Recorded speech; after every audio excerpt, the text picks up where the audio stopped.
We asked ChatGPT a question that has sparked arguments for over a century. Who actually built the pyramids? And the answer it gave wasn't what most people expected at all.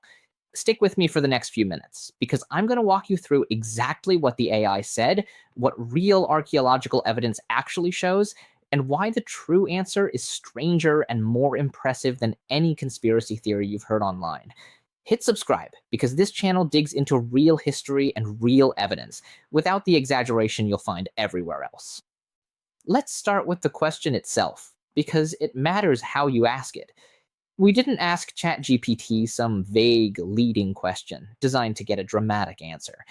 We asked it plainly: who built the Great Pyramid of Giza, and how?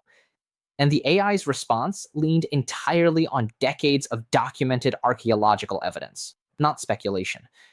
Its answer, in short, was this: the pyramids were built by tens of thousands of skilled Egyptian laborers, not slaves, and not a lost or mysterious civilization, using engineering methods that were extraordinarily advanced for their time, but entirely within human capability. That answer surprises people because it contradicts two competing myths that have circulated for generations. The first myth is the one from old Hollywood movies: armies of enslaved workers driven by the whip, dying by the thousands under the desert sun. The second myth is the one that dominates late-night documentaries and online forums: that the pyramids were far too advanced to have been built by ancient humans at all, and that the real builders must have been a lost, advanced civilization, or something even stranger. ChatGPT's answer rejected both. And here's the part that actually shocked people watching this experiment. The AI didn't pull that answer from opinion. It pulled it from physical evidence that has been sitting in the Egyptian desert for decades. In the 1990s, archaeologists excavating near the Giza plateau uncovered something that quietly ended the slave labor myth for good: an entire buried city. Not a myth, not a theory, an actual excavated settlement, now known as the Lost City of the Pyramid Builders. Inside it, researchers found bakeries capable of producing thousands of loaves of bread a day, breweries producing beer by the barrel, and barrack-style housing organized in a way that suggests rotating labor crews rather than permanent captives. Workers here weren't fed scraps to keep them alive. They were fed meat, bread, and beer, on a scale that suggests they were valued, provisioned, and organized like a functioning workforce, not punished slaves. Then there are the tombs. Just south of the pyramids themselves, archaeologists found the burial sites of the workers who built them. Here's the detail that changes everything. These aren't unmarked mass graves. They're proper tombs, built close to the pyramids the workers helped construct, an enormous honor in ancient Egyptian belief, reserved for people the state respected. Some of these tombs contain skeletons showing signs of medical treatment, including healed broken bones that had clearly been set and cared for during recovery.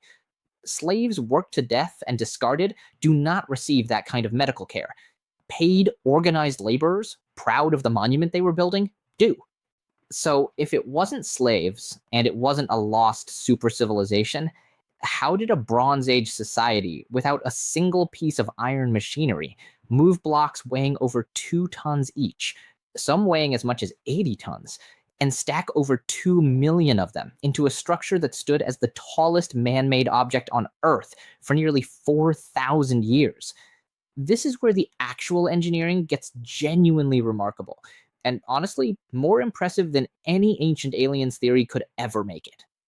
Archaeologists have found something that solves a huge part of the mystery directly at the quarry sites: ramps. Not just any ramps, but evidence of a specific technique involving wetted sand. Workers would pour water onto the sand in front of massive wooden sledges. And here's the physics behind why that works. Wet sand creates far less friction underneath a heavy sledge than dry sand does, cutting the required pulling force by roughly half. Egyptian art from the period even shows this exact technique being used, with a worker standing at the front of a sledge, pouring water directly into its path, something historians dismissed as artistic decoration for decades, until modern experiments confirmed it was a genuine engineering method. Then there's the ramp system itself.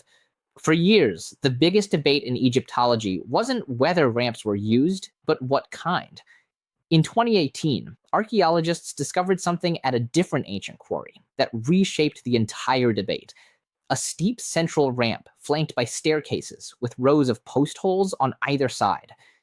The post holes suggest wooden posts and ropes were used to help haul sledges up a much steeper incline than a simple straight ramp would allow, using leverage and mechanical advantage that modern engineers have since recreated and confirmed actually works.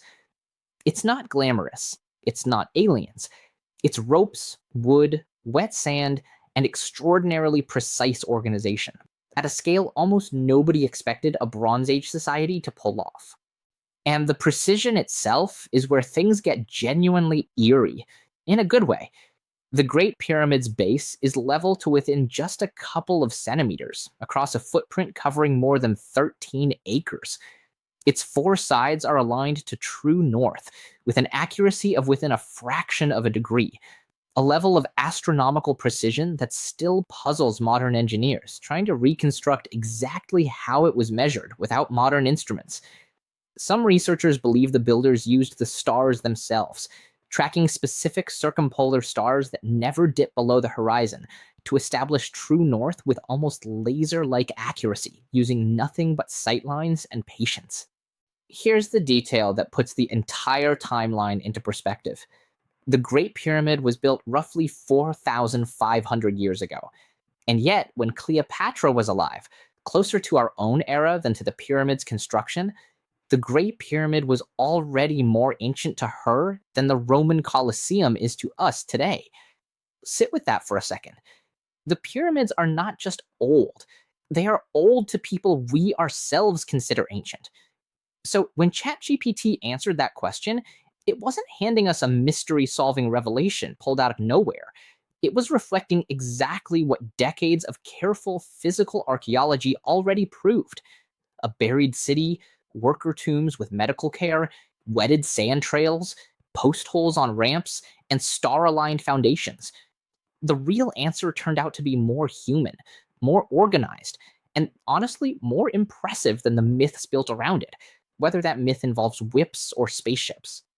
That's really the uncomfortable part of this whole story. We didn't need a lost civilization or extraterrestrial help to explain the pyramids.